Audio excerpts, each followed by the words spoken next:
Safety. We all crave it to some extent. We have safe careers, safe family units. We even make sure our violence is kept safely behind a screen. Brands love safety too. Nobody really makes anything that breaks the mould, because nobody really wants to risk money on an unsafe product. Except for one shining moment back in 2015, those absolute mad lads over at AMD, who put this tiny graphics card out as one of their flagship GPUs for that generation. You sons of bitches, I'm in.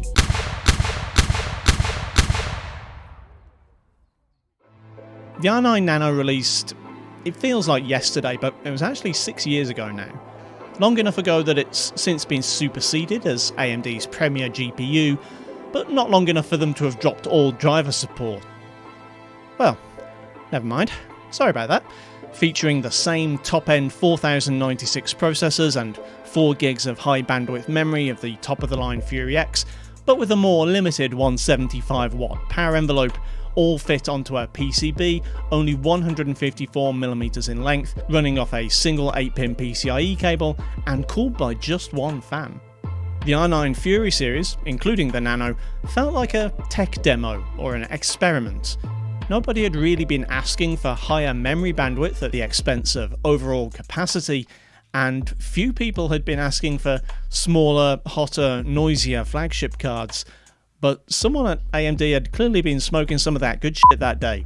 What we end up with is a card that could potentially have the power to breeze through today's more demanding games, though with a relatively small frame buffer that might require selecting some more conservative quality settings.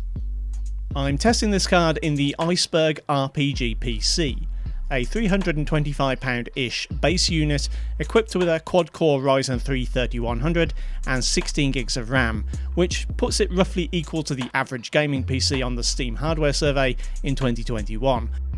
I don't overclock cards in these videos, but in this instance I did apply a 40mV undervolt in the Radeon settings software, as my initial testing of the card looked like it was going to droop below stock clock speeds, and the general advice on this generation of cards seems to be that they have plenty of room for both undervolting and overclocking.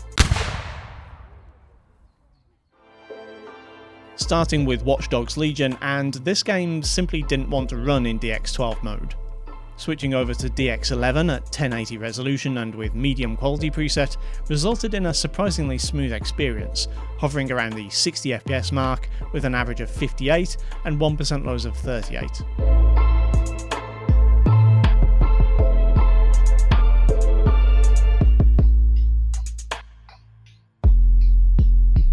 It's a similar story with Genshin Impact, though that's largely because the game is capped at 60 FPS regardless of whether VSync's enabled.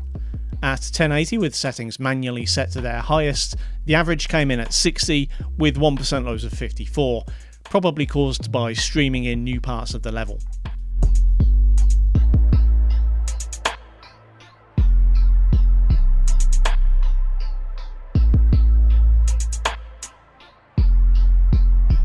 Cyberpunk 2077's performance is remarkable, possibly the best I've seen on a GCN based card. At 1080 low, the average FPS comes in at 58 with lows of 37. Pushing settings to medium is still a lot to ask, but if you can tolerate a locked 30 FPS, this card will average 47 and only drop about as low as 35.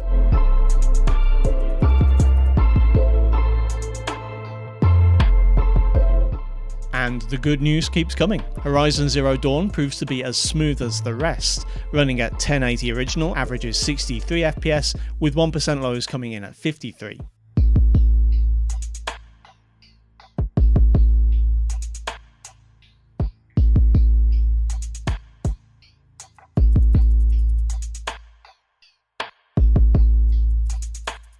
Assassin's Creed Valhalla keeps the trend going at 1080 medium, averaging 56 FPS with lows of 31.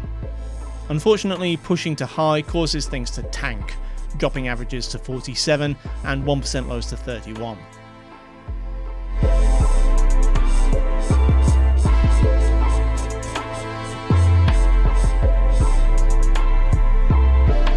might have been a bit over-optimistic with Valheim.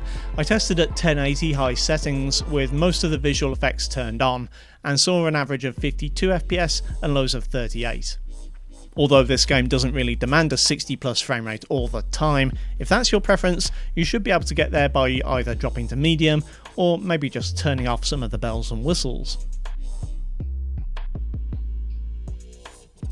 Fortnite plays beautifully on the Nano, with competitive settings allowing for a smooth 200 plus FPS on average and dropping just under 130 at 1% lows.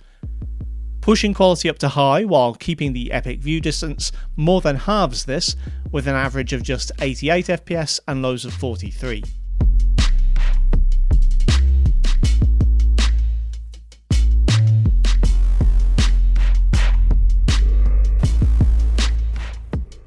We've already established that Doom Eternal loves GCN3 cards, and this remains true of the R9 Nano, with 1080 high returning averages of 107 FPS and lows of 82. The 4GB frame buffer on this card is starting to look insufficient nowadays, and this game doesn't allow for exceeding it, so you shouldn't be pushing settings much higher than this.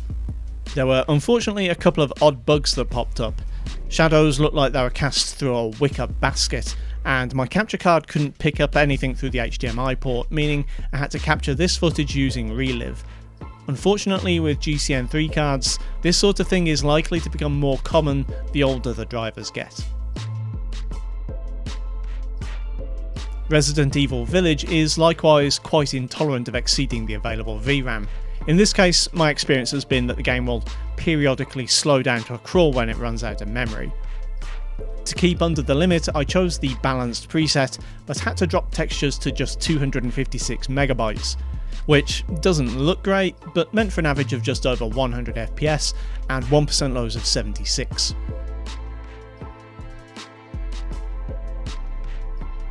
Call of Duty Warzone was a pleasantly pain-free experience for once.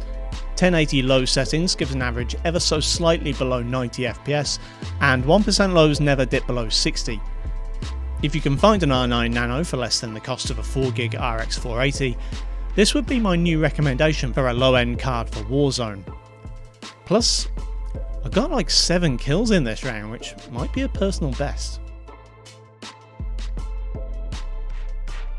Apex Legends is practically a high refresh experience here. I usually struggle to stay alive long enough to get a good sample, but I did manage to benchmark about an 8-minute run, which averaged 137 FPS and only dropped about as far as 92. Indoors, frames can creep up into the 160s and 170s, though I discovered a bug which means that the game effectively enables VSync when unlimited frame rate is selected. Switching the option to adaptive seems to fix it. Finally, Forza Horizon 4 is a fantastically well optimised game on a range of hardware, and this holds true here. At 1080 high, averages exceed 100 FPS and 1% lows stick above 80. If you're feeling adventurous, you could potentially look at ultra settings as an option, but I played for a few hours using this card at high and found it to be a great experience. I have high hopes for Horizon 5, which should be in my 2022 test suite. Because of their expensive, low-yield HBM VRAM, this series of cards didn't hang around on the market very long, and can be quite hard to find as a result. Prices are weird, but the £160 I paid for mine seems to be about the going rate in late 2021. Although performance seems to fall slightly above that of the RX 480, and slightly below the GTX 1650 Super, bear in mind that this card won't have access to the latest drivers, which may cause compatibility and performance issues in the future. It already had some difficulty with Watch Dogs Legion, which refused to run in DX12, and Doom Eternal prompted me to install the latest drivers each time I started, and wasn't as glitch-free as I'm used to. With those caveats in mind, the R9 Nano receives a cautious recommendation for the right price. But if you need a small form factor graphics card with future compatibility in mind, you should still probably be aiming for the GTX 1650 Super instead. Thanks for watching, kindly do the usual YouTube things if you feel so inclined, and I'll see you next time.